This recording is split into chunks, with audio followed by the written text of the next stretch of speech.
finally, after a stupid amount of attempts, I can say that I'm probably the first to ever get the M1 Irons DNA bomb. You have no fucking idea. Okay, I've tried to get this DNA the entirety of yesterday and today.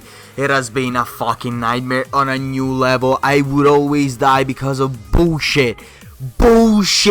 But finally, thank you, God. Thank you. Whoever is up there, you must love me today. Because, oh my God, it took me absolutely forever. Holy shit. I'm sorry about that, but I'm literally recording this video exactly after I just got the DNA bomb with the M1 Irons. Oh my God. So you can also get like my reaction. I would also turn on the fucking webcam, but it's gonna be too much of a mess.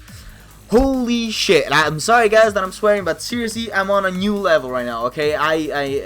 I'm possibly as hyped as when I got my first ever DNA bomb. That is how much effort I've put into this kind of gameplay, okay? This is on a new fucking level. I'm sorry about the language. But yeah, let's jump into the class setup. So, what I'm doing right now, it's a weird class setup, the one that I came up with. Because I'm using the M1 Irons with the advanced rifling and laser sight as attachments. And I'm also using Overkill as a third wildcard to get the AK-12 finger trap as my secondary. The reason why I chose the AK-12 finger trap is because the finger trap is possibly the weirdest version out of all the elites in Advanced Warfare, simply because it has no real, like, it's a weird compromise. It's only useful if you use it with Overkill, seriously, because it increases the handling, aka you aim outside a lot faster, but you cannot use any attachments at all. No extended clip, no suppressor, no nothing, literally nothing. So this is literally also the second time possibly that I've ever used this gun, because I kind of prefer the normal AK-12. Seriously, at least I can put attachments. But in terms of the perks, we're using low profile, blind eye, scavenger, blast suppressor. Toughness is not really needed because chances are, if someone starts shooting you before you start shooting them, you are dead. Seriously, it goes down that way.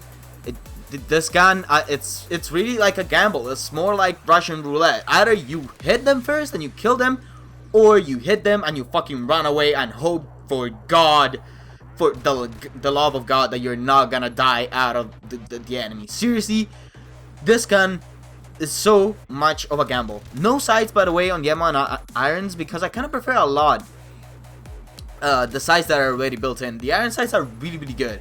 I'm not kidding. It's possibly one of the best iron sights I've seen on a pistol in a long time.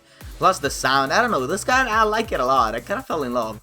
But in terms of score streaks, we're using UAV, Systematic, and Warbird. There is a specific reason to why I also added the Warbird. So first of all, in the UAV, I have threat detection and speed. In the Systematic, I got disable exosuit and extended time.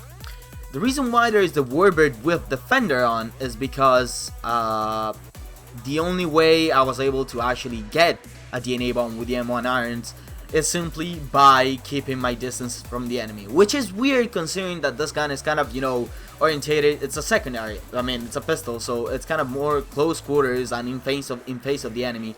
But most of the times I've noticed that without playing without suppressor, without toughness, and also with a semi-automatic pistol, chances are you're gonna get outgunned really fast and really easily.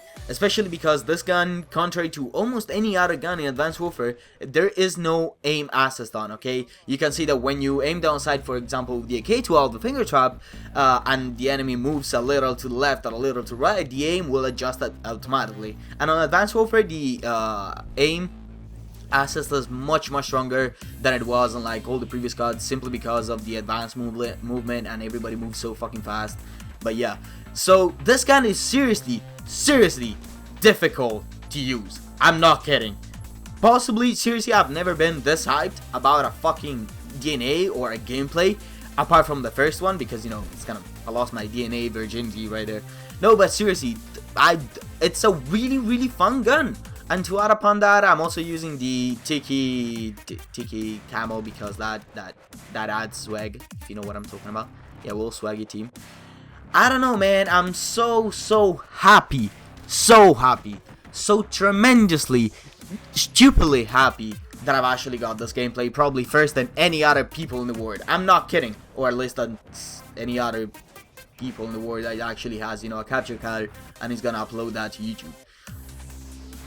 Fuck's sake, mate, like, wow, this has been a new level. But you can see, like, in the strategy, quote unquote, that I'm using during the gameplay, I'm trying not to face the enemy face to face, but I'm trying to sneak upon them and like use the flank souls and that kind of stuff. That's why I have Blast Suppressor in my perk free with the perk free grid with the wild card, of course, because that is possibly one of the best, if not one of the only reasons or ways to actually use this gun. I don't like the akimbo version of this gun. I really don't like it. I've never really been that big of a fan of like akimbo weapons. It kind of fucks up with my triggers. I don't know why I'm so used to aiming down sight and then shooting, that the fact that also like when I pick up the XMGs or the sack freeze, I kind of started shooting a lot sooner with the left gun, and then I start with the right one, simply because I'm used to aiming down sight with the left trigger and then start shooting with the right one. So akimbo weapons are a no for me. I'm not kidding. I don't know why. There's something about it that I'm simply, I don't know, bro. It's not my thing. It's not my thing.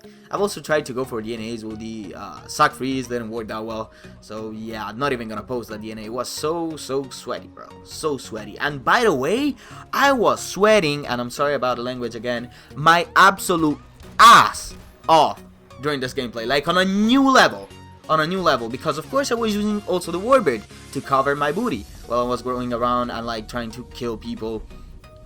The thing is that the warbird in this game, the kills that you get from your score streaks count towards, you know, your vicious metal, your merciless, and that kind of stuff. So I had no absolute clue of how many kills I was on. Plus, I didn't want to check the scoreboard, because usually when I check the scoreboard, my timing is absolutely shitty in video games, and exactly every single time that I check the scoreboard and I'm on a good streak, I kind of die exactly in that moment, okay?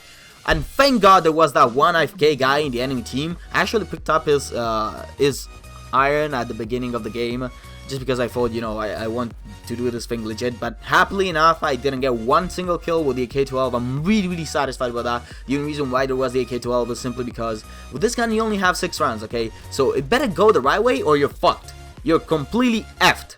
So you kind of need to have like a secondary, at least in my opinion. And out of all of the secondaries that I could choose from, considering that the M1 irons are fairly good at close to mid-range, I kind of went for an AR, possibly the most stable AR on Advanced Warfare, aka the AK as well, Finger Trap. Hope you all enjoyed. If there's still some gameplay left, I'll simply leave you guys to the music, because I really don't know what to talk about right now. Hope you all had a beautiful day, and yeah, that's it. Bye bye.